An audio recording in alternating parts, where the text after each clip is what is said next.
Hello everyone, welcome back to our channel. आज की इस वीडियो में हम आपको बताएंगे पाइथन में फंक्शंस क्या होते हैं।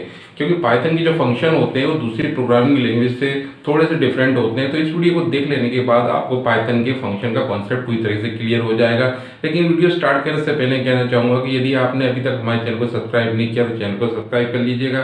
क्योंकि इस चैनल पर आपको मिलते हैं पाइथन के जो वीडियोस होते हैं वो बिल्कुल बेसिक से बताए जाते हैं। यानी कि अगर आपको कुछ भी नहीं आता है तो भी आप पाइथन आसानी से सीख सकते हैं। साथ ही इस चैनल पर आपको मिलेंगे आर्टिफिशियल इंटेलिजेंस से जुड़े हुए वीडियो, क्योंकि पाइथन जो होता है बेस्ट कोलैबोरेशन होता है आर्टिफिशियल इंटेलिजेंस के साथ। तो यदि आपने पाइथन और आर्टिफिशियल इंटेलिजेंस का एक सूट तैयार कर लिया तो फिर आपके लिए कैरियर बहुत आसान हो जाता है। इसी के साथ साथ चैनल पर आपको मिलेंगे कैरियर गाइडेंस से जुड़े हुए बहुत अच्छे वीडियो जो आपको कैरियर को दे सकते हैं नई दिशा। इसके अलावा आपको डिफरेंट मैथ्स के रिलेटेड वीडियो में मिलेंगे, जैसे लीनियर प्रोग्रामिंग, सेट थ्योरी, इस टाइप के मैट्रिसेस वगैरह मिलेंगे जो आपको एक बेस बनाएंगे मैथ्स के रिलेटेड। तो इस चैनल को आप सब्सक्राइब कर लीजिएगा। साथ ही इस वीडियो को आप शेयर कीजिएगा ताकि हर जरूरतमंद तक पहुंच सके, और इस वीडियो को आप लाइक कीजिएगा जो मेरा मोटिवेशन बढ़ाए। तो आइए स्टार्ट करते हैं function in Python.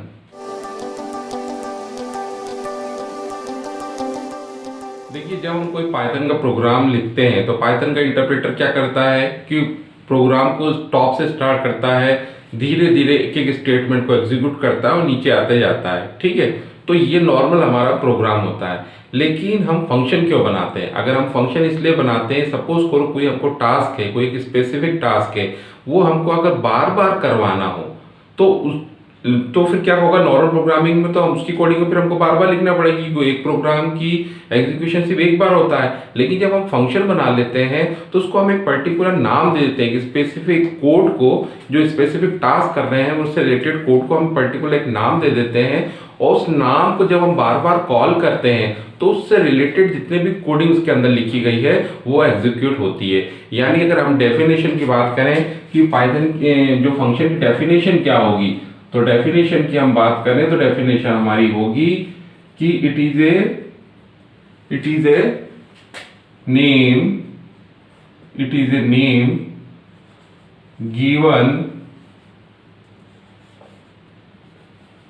given to related code that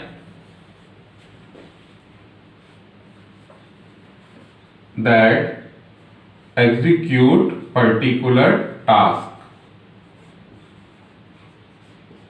ठीक है, यानी कि ये इस तरह कोडिंग का ग्रुप होता है जो किसी पर्टिकुलर टास्क को क्या करता है, एग्जीक्यूट करता है। ठीक है, तो उसको हम क्या कहते हैं, फंक्शन कहते हैं। ये उसकी डेफिनेशन हुई। अब फंक्शन हम बनाते क्यों हैं? किसी प्रोग्राम में आप फंक्शन क्यों बनाते हैं? नॉर्मल पाइथन का प्रोग्राम कैसा होता है कि हम एक कोई कोड लिखते हैं इस तरीके से और वो एग्जीक्यूट हमारा होता चला जाता है।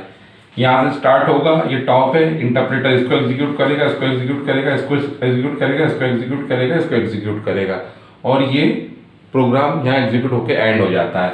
लेकिन सपोज करो अगर कोई मुझे काम करवाना है, कोई एडिशन ऑफ 2 नंबर का प्रोग्राम करवाना है, वो मैंने एक बार लिख दिया यहाँ पर। जैसे मैंने अगर A10 लिखा, यहाँ पर B के अंदर 20 लिख दिया और C के अंदर मुझे यहाँ पर मैंने A+B करके यहाँ एंटर कर दिया, तो ये एडिशन सपोज करो मैंने एक बार लिखा प्रोग्राम में तो ये एक बार एग्जीक्यूट होगा।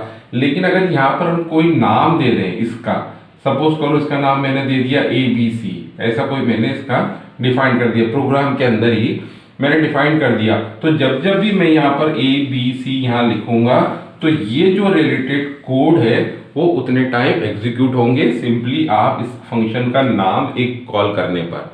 तो आपको ये बार बार कोडिंग फिर से लिखने की जरूरत नहीं होगी। ठीक है, इसके अलावा ये फंक्शन इसलिए भी बनाया जाता है क्योंकि इसमें क्या हो, क्लियरिटी रहे। अगर हमारे प्रोग्राम में कोई 5 टाइप के काम हो रहे हैं तो अगर हम इसे लिखते जाएंगे बिल्कुल रैंडमली कोड तो हमको समझ में नहीं आएगा कि कौन सा टास्क कहाँ से स्टार्ट होकर कहाँ खत्म हो रहा है। तो उसमें क्लियरिटी भी मिल जाती है, इसलिए भी हम फंक्शन यूज करते हैं। और तीसरा रीजन ये होता है कि अगर कहीं पे कोई डिबगिंग हो रही, कहीं कोई एरर आ रही है तो वहां पर भी हम उसको डिबगिंग, अगर हमने फंक्शन यूज किया तो डिबगिंग करना हमारे लिए आसान हो जाता है।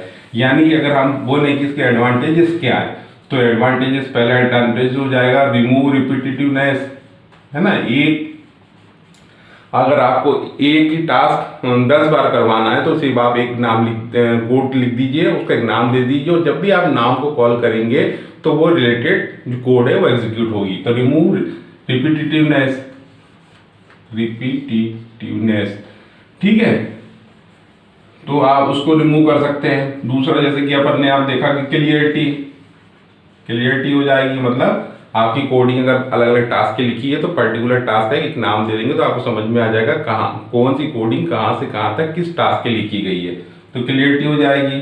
इसी के अलावा आप क्या करेंगे, डीबगिंग इजी हो जाएगा, डीबगिंग करने में आपको इजी हो जाएगा। तो ये 3 रीजन होते हैं जिसकी वजह से क्या होता है, हम फंक्शन बनाते हैं। ये मैंने थोड़ा सा आपको ब्रीफ बताया, क्योंकि स्टार्ट करने से पहले आपको थोड़ा बेसिक आइडिया होना चाहिए कि फंक्शन क्या होते हैं, उसके क्या एडवांटेजेस होते हैं। अब अपन देखते हैं कि पाइथन में जो फंक्शन होते हैं उसको किस तरीके से अपन डिफाइन करते हैं। अब अपन देखते हैं कि पाइथन में फंक्शन को डिफाइन कैसे किया जाता है, उसको बनाया कैसे जाता है। तो definition, syntax for defining function, यानी कि यदि आपको पाइथन में कोई भी फंक्शन बनाना है, डिफाइनिंग फंक्शन, ठीक है, तो कैसे बनाएंगे आप।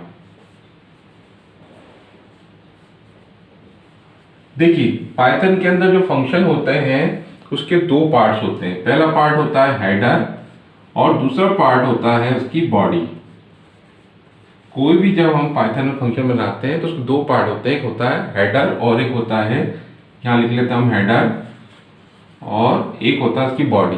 तो अब हेडर का सिंटैक्स क्या होगा वो पहले हम दिखाएं। सबसे पहले जो पाइथन का फंक्शन बनाते हैं वो DEF, ये हमारा एक कीवर्ड होता है जिसका हम यूज करते हैं। उसके बाद हम यहाँ फंक्शन का नाम देते हैं जो कि कोई भी आइडेंटिफायर हो सकता है, फंक्शन नेम देते हैं, ठीक है। इसके बाद हमारे पास ऑप्शनल पैरामीटर्स होते हैं।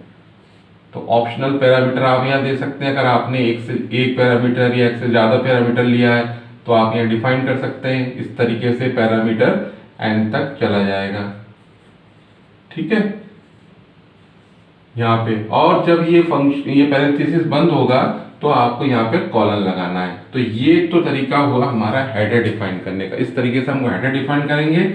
और बॉडी का मतलब है फंक्शन के अंदर आप कौन कौन से स्टेटमेंट लिखेंगे, वो स्टेटमेंट आप यहाँ से लिखेंगे। यानी कि ये तो मैंने डिफाइन कर लिया, अब सपोज करो ये मैं फिर से लिख देता हूँ जो यहाँ पर लिखा हुआ है, ये फंक्शन नेम हो गया, ये तो हमारा हेडर हो गया, ठीक है, ये हमारा पैरामीटर्स हो गया, जैसा कि मैंने यहाँ पे बताया पैरामीटर हो गया इस तरीके से, ठीक है, जो कि n तक जा सकता है, और ये बंद कर दिया कॉलन। इसके बाद जो आपको बॉडी लिखना है वो आइडेंटिफिकेशन के बाद लिखेंगे, यानी कि यहाँ 4 स्पेस छोड़ेंगे। इसके बाद आप इस तरीके से यहाँ पर डिफाइन कर सकते हैं। तो ये तो हमने यहाँ पर डिफाइन कर लिया फंक्शन में। अब जब भी आपको इस फंक्शन को कॉल करना होगा, क्योंकि इसके अंदर तो आप कोडिंग लिखोगे, जैसे कि हमने देखा कि उस कोडिंग को एग्जीक्यूट करने के लिए उस फंक्शन को कॉल भी करना पड़ता है। तो जैसे ये यहाँ पर अभी मैं एग्जांपल भी बताऊंगा, लेकिन यहाँ पर अभी मैंने जो फंक्शन नेम लिखा है वो फंक्शन नेम आप सिंपली जब यहाँ पर लिख देंगे फंक्शन नेम, यहाँ पर आप जब लिख देंगे फंक्शन नेम तो ये फंक्शन यहाँ पर क्या हो जाएगा, कॉल हो जाएगा, ठीक है। तो हमने देख लिया कि पाइथन में फंक्शन को हम कैसे डिफाइन करते हैं, उसका हमने सिंटैक्स देखा। अब मैं इसको आपको एक एग्जांपल से समझाता हूँ ताकि आपको क्लियर हो जाएगा कि फंक्शन कैसे एग्जीक्यूट होता है। देखिए जैसे मेरे को ये मैं एग्जांपल लिख रहा हूँ यहाँ पर, वो यहाँ पर लिख दिया। यहाँ पर मेरे को जैसे मैंने बताया कि सबसे पहले आप लिखेंगे डिफ, ये मैंने डिफ लिखा जो कीवर्ड है। इसके बाद में यहाँ लिखूंगा माय फंक्शन, ये एक आइडेंटिफायर है, मैं कोई सा भी नाम यहाँ दे सकता था, तो यहाँ पर मैंने अपना एक नाम दे दिया माय फंक्शन, ठीक है। इसके बाद पैरेंथेसिस है, इसके अंदर मैं पैरामीटर पास कर सकता था जो कि ऑप्शनल है, तो यहाँ पे मेरा अंदर कोई मैंने पैरामीटर पास नहीं किया, सिर्फ पैरेंथेसिस लिया। लास्ट में क्या लिखना है आपको, कॉलन लगाना, तो ये मैंने यहाँ पर कॉलन लगा दिया, ठीक है। तो ये कहलाता है, अभी अपन ने देखा हेडर कहलाता है। अब इसका बॉडी पार्ट सपोज करो आइडेंटिफिकेशन करना है। आइडेंटिफिकेशन मतलब आपको 4 स्पेस छोड़ना है, और यहां से सपोज करो आपने लिखा प्रिंट हेलो, ठीक। अब ये प्रिंट हेलो आपने लिख दिया। तो ये मैंने सबसे सिंपलेस्ट वे में बताया आपको कि कैसे फंक्शन, तो ये हमारा एक छोटा सा फंक्शन बना। अब इसको मुझे कॉल करना है, तो जहां जहां पर भी मैं ये लिखूंगा माय फंक्शन, इस टाइप से मैं लिखूंगा, तो क्या हो जाएगा, मेरा जो आउटपुट आएगा वो मुझे यहां पर हेलो दिखाई देगा। ठीक है, ठीक है। अब इसको अगर मैंने 10 बार लिख दिया, तो यहाँ तो हालांकि एक छोटा सा कोडिंग थी, इसलिए आप सोच रहे होंगे कि जब ये नाम लिख रहे हैं तो कोडिंग की जगह नाम लिखने का क्या मतलब है। लेकिन सपोज करो यहाँ 10,000 लाइनें होती, तो 1000 लाइन भी आपको सिंपली एक नाम लिख लेने से एग्जीक्यूट हो जाती। तो अब फिलहाल के लिए जिस एग्जाम्पल में बता रहा हूँ उसमें बता रहा हूँ कि इसमें अगर मैंने माय फंक्शन 10 बार लिखा तो 10 बार मुझे फिर हेलो लिखाई दिखाएगा। ठीक है, तो सबसे पहले बेसिक था। अब अपन देखते हैं थोड़ा सा आगे। अब अपन देख लेते हैं कि पाइथन में जो फंक्शन है वो रिटर्न वैल्यू किस टाइप से करता है। यदि आपने दूसरी प्रोग्रामिंग लैंग्वेज अगर पढ़ी होंगी C++, तो उसमें ये रहता है कि जिस टाइप की वैल्यू वो रिटर्न कर रहा है उसके फंक्शन के आगे वो हमको लगाना पड़ता है। मान लीजिए फंक्शन कोई वैल्यू रिटर्न नहीं कर रहा तो वॉइड लगा देंगे, इंटीजर टाइप की वैल्यू रिटर्न कर रहा है तो इंट लगाएंगे फंक्शन के आगे, फ्लोट अगर फ्लोट टाइप की वैल्यू रिटर्न कर रहा है तो फ्लोट लगाएंगे। ठीक है, तो हमको फंक्शन के आगे डिफाइन करते समय बताना पड़ता है कि फंक्शन किस टाइप की रिटर्न वैल्यू कर रहा है। लेकिन जब हम पाइथन में आते हैं तो यहाँ पर आपको ऐसा कुछ डिफाइन नहीं करना पड़ता कि आप इंटीजर टाइप की वैल्यू कर रहे हो, फ्लोट की कर रहे हो, या कर भी रहे हो कि नहीं कर रहे हो वॉइड, आपको कुछ डिफाइन करने की जरूरत नहीं है। आप सिंपली नाम लिखिए, अगर आपकी वैल्यू रिटर्न कर रही होगी तो वो या तो स्क्रीन पे प्रिंट हो जाएगी या जब आप उसको कॉल करेंगे तो वो किसी एक वेरिएबल में ले लेंगे। ठीक है, पहले इसको मैं आपको करके दिखाता हूँ ताकि आपको और समझ में आएगा कि मैं अभी बोल क्या रहा हूँ। देखिए ये मैंने लिखा, मैं एक एडिशन ऑफ 2 नंबर का प्रोग्राम बताता हूँ। पहले मैं उसको रिटर्न करके बताऊंगा, फिर दूसरी बार उसको रिटर्न करके नहीं बताता। देखिए यहाँ पे लिखा मैंने डिफ, ये मेरा कीवर्ड जैसे भी अपने देखा कि लाना जरूरी है। यहाँ लिखा मैंने फंक्शन, ठीक, और यहाँ पर मेरा पैरेंथेसिस ये कॉलन लगा दिया। अब यहाँ पर आइडेंटिफिकेशन मतलब स्पेस दूंगा मैं। यहाँ पर मैंने लिखा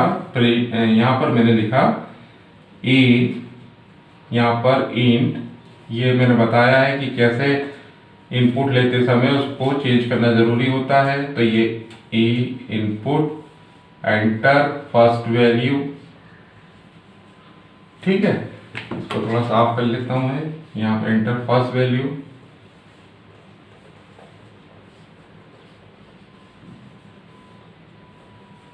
ठीक, तो ये वैल्यू जो हम एंटर देंगे इंट फॉर्मेट में होके ए के अंदर आ जाएगी। इसी तरीके से हम क्या कर लेते हैं, यहाँ पर सेकंड वैल्यू भी ले लेते हैं क्योंकि हमको एडिशन ऑफ 2 नंबर का प्रोग्राम बनाना है।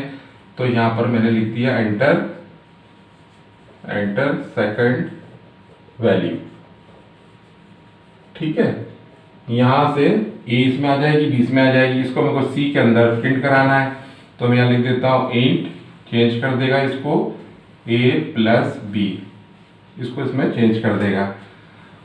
और अगर नहीं भी आप चाहें तो आप डायरेक्टली ले लें क्योंकि आपने यहाँ पर इनपुट फॉर्मेट में पहले ही चेंज कर लिया है। तो यहाँ पर आप a प्लस बी लिख देंगे। और अब यहाँ पर आया बात कि मैं फंक्शन के अंदर से वैल्यू निकालना चाहता हूँ या इसको रिटर्न कराना चाहता हूँ। तो यहाँ पर मैं लिख दूंगा प्रिंट, और यहाँ पर लिख दिया मैंने सी। तो ये तो मैंने फंक्शन बना लिया एडिशन ऑफ 2 नंबर का। जब इसको मैं यहाँ पर कॉल करूंगा, जब इसको रन करूंगा, इस तरीके से इसके नाम लिख के, ठीक है, यहाँ पे मैं इसको क्या कर रहा हूँ, रन कर रहा हूँ। ये मैंने यहाँ पर बनाया हुआ है। तो क्या आएगा, पहले ये लिखा आएगा, उसकी वैल्यू में जाएगी, बी लिखा आएगा, यहाँ ये सेकंड वैल्यू लिखा आएगा, उसकी वैल्यू बी में जाएगी, दोनों का एडिशन होगा, ये हमको दिख जाएगा। ये तो हमारा हो गया नॉर्मल प्रोग्राम। अगर मुझे इसी को रिटर्न कराना होगा तो रिटर्न कराते समय मैं क्या लिख दूंगा, यहाँ पर प्रिंट नहीं करवा रहा हूं, मैं इसको क्या करवा रहा हूँ, रिटर्न करवा रहा हूं। तो मैं रिटर्न यहाँ पे लिख दूंगा रिटर्न सी, है ना, मतलब इसके अंदर से मेरे को वैल्यू नहीं चाहिए, मैं इसको जब मैं कॉल करूंगा तो ये वैल्यू रिटर्न होगी। अब देखिए जब ये सी रिटर्न हो रही तो यहाँ पर मुझे कोई डिफाइन करने की जरूरत नहीं पड़ रही है कि सी किस टाइप का है, इंटीजर टाइप का है, फ्लोट टाइप का, ऐसा कुछ बताने की जरूरत नहीं, जैसा भी होगा रिटर्न अपने आप वो ले लेगा। तो जब मैंने इसको कॉल किया तो यहाँ पर लिखा मैंने फंक्शन, यहाँ पे सॉरी एक मिनट, यहाँ पर मैं लिख लेता हूँ सपोज फॉर एक्स, ये मैं कॉल कर रहा हूँ फंक्शन को, यहाँ लिखा एक्स, यहाँ लिखा मैंने फंक्शन। ठीक है, तो ये जब फंक्शन कॉल होगा रिटर्न सी वैल्यू होगी, रिटर्न सी वैल्यू मेरी एक्स में आ जाएगी और मैं यहाँ पर करा लूँ प्रिंट इस तरीके से और यहाँ लिख दूँ मैं एक्स। तो क्या हुआ, अब ये भी जो मैंने फंक्शन कॉल किया रिटर्न वैल्यू के थ्रू किया, जब ये फंक्शन कॉल हुआ रिटर्न सी किया, एक्स ने उसको एक्सेप्ट कर लिया और यहाँ से मैंने इसको प्रिंट करा दिया। तो ये तो एक रिटर्न का एक टाइप होता है। अब मैं यदि चाहूँ कि मैं ये वैल्यू चेंज ना करके डायरेक्ट इसका एक्सप्रेशन में इसको रिटर्न कर रहा हूँ तो वो भी मैं कर सकता हूँ। जैसे मैं यहाँ पर रिटर्न सी ना लिख के यहाँ डायरेक्टली लिख देता मैं रिटर्न ए, यहाँ लिख दूँ मैं अगर रिटर्न इस जगह पे थोड़ा आगे यहाँ लिख देता हूँ, यहाँ पे लिख देता हूँ रिटर्न ए प्लस बी। अब देखिए एक्सप्रेशन यहाँ पर रिटर्न हो रहा है तो भी एक्सप्रेशन भी एक्स में आ जाएगा और यहाँ पर इस जगह से मैं इसकी वैल्यू ले लूंगा। तो यहाँ पे अगर मैं कुछ भी कर रहा हूँ तो मेरे को यहाँ पर रिटर्न टाइप को स्पेसिफाई करने की जरूरत नहीं है, ठीक है, चाहे किसी भी डेटा टाइप वैल्यू हो उसके हिसाब से मुझे यहाँ रिटर्न टाइप डिफाइन करने की जरूरत नहीं है। तो ये तो मैंने आपको यहाँ पर बताया कि पाइथन का फंक्शन किस टाइप से रिटर्न वैल्यू करता है, रिटर्न वैल्यू उसका ऑप्शनल होता है और जिस टाइप की वैल्यू रिटर्न कर रहा है उस टाइप का हमको फंक्शन के आगे डेटा टाइप डिफाइन करने की जरूरत नहीं होता है, जो सबसे इजीएस्ट फॉर्म है। अब अपन इसके अंदर देखते हैं आगे का एक्चुअल जो पैरामीटर्स है आर्गुमेंट्स है वो किस टाइप से पास किए जाते हैं, क्योंकि यहाँ पर तो मैंने कोई पैरामीटर पास नहीं किया था, ये सिर्फ मैंने आपको समझाया था कि फंक्शन कैसे बनते हैं, रिटर्न वैल्यू कैसे करते हैं। अब यहाँ पर अपन इसके आर्गुमेंट्स या पैरामीटर लेके देखते हैं कि अगर जो वैल्यू मैंने अंदर से ली है क्या हम डायरेक्टली फंक्शन कॉलिंग के समय इसको सप्लाई कर सकते हैं, तो वो देखते हैं। तो अभी तक हमने देखा जो पाइथन के फंक्शन है वो बिना किसी आर्गुमेंट के थे, हम जो भी वैल्यू ले रहे थे वो फंक्शन के अंदर से ले रहे थे। अब हम क्या कर सकते हैं कि पाइथन में आर्गुमेंट हम पैरामीटर्स को डिफाइन कर सकते हैं, तो वो कैसे करते हैं वो आप देखते हैं। देखिए जैसे मैंने लिखा है डिफ, ये पता ही है आपको, यहाँ पर लिखा मैंने माय फंक्शन, ठीक। अब मैं इसके अंदर आर्गुमेंट देता हूँ कि यहाँ पर a, b और यहाँ पे कॉलन लगाया। अब मुझे डायरेक्टली इसको क्या करना है, यूज करना है, तो मैं डायरेक्टली इसको यूज कर लूंगा c = a + b। अगर आप चाहते हैं इंटीजर फॉर्मेट में चेंज हो जाए ये वैल्यू तो आप इसको इस तरीके से लिख सकते हैं इंट, ताकि इंटीजर फॉर्मेट में चेंज कर दे, कन्वर्ट कर दे b, ठीक है। तो ये आपका, अब ये तो मैंने फंक्शन बना लिया। अब इसको जब मैं कॉल करना होगा इस फंक्शन को यहां से लिख लेते हैं calling of function, calling of function. तो देखिए ये तो मेरे नाम हो गए माय फंक्शन, तो मैंने यहाँ पे लिखा माय फंक्शन और इसमें मैं आर्गुमेंट पास कर देता हूँ 10, 20। तो जब मैं इसको 10, 20 पास करूंगा तो 10 की वैल्यू जो है वो a को चली जाएगी और जो 20 वैल्यू जो है वो b को चली जाएगी, इनका एडिशन होगा। अब डिपेंड करता है कि आपको यही आउटपुट चाहिए या रिटर्न करवाना है। तो जैसे अपने दोनों केसेस में देख लिया, तो अगर मुझे यही आउटपुट चाहिए तो यहाँ लिख दूंगा मैं प्रिंट, ठीक। तो जो भी वैल्यू होगी वो वैल्यू यहाँ पर आ जाएगी। इस केस में 30 है तो 30 आपको प्रिंट हो जाएगी। और अगर रिटर्न करवाना है तो आप रिटर्न भी करवा सकते हैं, जैसे कि अपन ने देखा ही था आगे कैसे रिटर्न करवाते हैं, ठीक है। तो कहने का मतलब ये है कि यहाँ पर जितने नंबर्स होते हैं जब उसको कॉल कर रहे हैं और यहाँ पर जितने पैरामीटर्स हैं वो इक्वल होना चाहिए। जैसे यहाँ पर 2 पैरामीटर्स थे, यहाँ से हमने 2 वैल्यू सेट करी तो ये एक वैल्यू के कुछ सप्लाई हो गई, ठीक है। अब ये तो हमारा नॉर्मल हो गया। अब हम ये चाहें कि हम कोई वैल्यू यहाँ पहले से दे के रख लें इस फंक्शन को, तो वो भी हम कर सकते हैं। जैसे सपोज करो यहाँ पर अगर मैं b को 20 पहले से दे दूं, मतलब जब उसका फंक्शन बना रहा हूं तभी दे दूं और कॉलिंग के समय ना दूं, और मैं कॉल जो है वो इस तरीके से करूं, तो फिर क्या होगा, जैसे यहां पर मैंने लिखा सिर्फ 10 लिख दिया तो क्या होगा, तो भी पॉसिबल है क्योंकि 10 जो है वो a को चला जाएगा, b की उसकी डिफॉल्ट वैल्यू पहले से ही दी, तो यहाँ पर भी आपका a 10 हो जाएगा, b 20 हो जाएगा, तो आंसर आपको यहाँ पे 30 दिखाई देगा, ठीक है। तो ये भी पॉसिबल है। इसको बोलते हैं हम डिफॉल्ट आर्गुमेंट्स। क्या बोलते हैं, डिफॉल्ट आर्गुमेंट, मतलब जब हमने फंक्शन बनाया उसी समय पर हमने कोई वैल्यू दे दी तो उसको डिफॉल्ट। लेकिन अगर सपोज करो यहाँ पे मैं डिफॉल्ट आर्गुमेंट दिया लेकिन यहाँ पर मैंने इसको यहाँ पे 30 यहाँ पे 50 लिख दिया, तो अब ये कौन सी वैल्यू लेगा, ये अपनी डिफॉल्ट की लेगा या जो मैं अभी सप्लाई कर रहा हूँ वो दे रहा है। तो उस समय जब मैं इसको कॉल करूंगा तो 50 इसको ओवरसीड कर लेगा, मतलब इसकी वैल्यू अब 20 नहीं होगी जो डिफॉल्ट है, अब मेरे को जो वैल्यू है वो 50 हो जाएगी। तो मुझे आंसर अब यहाँ पे 60 दिखाई देगा।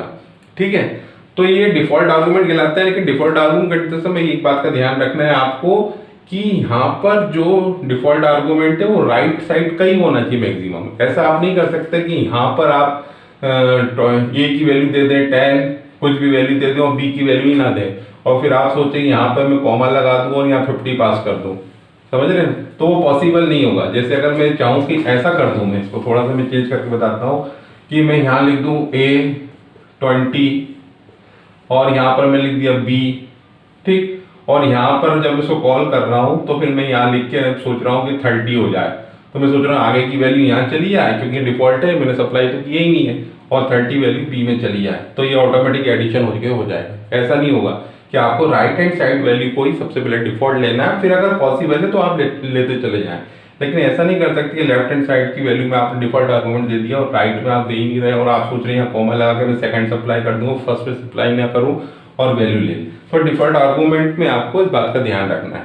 ठीक है, अच्छा, इसके अंदर एक चीज और ध्यान रखनी है कि जब हम इसको सप्लाई कर रहे हैं, जैसे हमने यहाँ लिखा A B, ठीक, मैंने यहाँ लिखा 10 20, तो जनरली दूसरी लैंग्वेज में क्या होता है कि 10 के अंदर A के अंदर चले जाएगा, B 20 के अंदर चले जाएगा, मतलब जिस ऑर्डर में ये है इस ऑर्डर में यही होगा। लेकिन इसमें ऐसा नहीं, इसमें अगर आप चाहें तो आप यहाँ पर B = 20 लिख दें और A = यहाँ 10 लिख दें, मतलब आप स्पेसिफाई भी कर देंगे तो भी A के अंदर ये A इसी में जाएगा और B के अंदर ये चले जाएगा। इसके ऑर्डर से मतलब नहीं है, यहाँ पर आप अलग से भी इसको डिफाइन कर सकते हैं। तो ये कहलाता है हमारा कीवर्ड आर्गूमेंट। पहले वाला था डिफॉल्ट आर्गूमेंट और ये था हमारा कीवर्ड आर्गूमेंट है कि आपने यहाँ पे इसका नाम लिखा तो इसका ऑर्डर चेंज करके भी आप नाम दे सकते हैं, तो भी आपको सेम आंसर मिल जाएगा। ठीक है, तो हमने देखा किस किस टाइप के हैं आर्गूमेंट्स हैं। तो हमने आपको बताया डिफॉल्ट आर्गूमेंट, जो आप समझ गए होंगे डिफॉल्ट आर्गूमेंट क्या है, और यहाँ पर दूसरा बताया कि नाम के साथ दे सकते हैं, वो कहलाता है हमारा कीवर्ड आर्गूमेंट। ये कीवर्ड आर्गूमेंट भी मत कर सकते हैं। ठीक है, अब अपन देख लेते हैं डॉक स्ट्रिंग। डॉक स्ट्रिंग का मतलब होता है कि डॉक्यूमेंटेशन।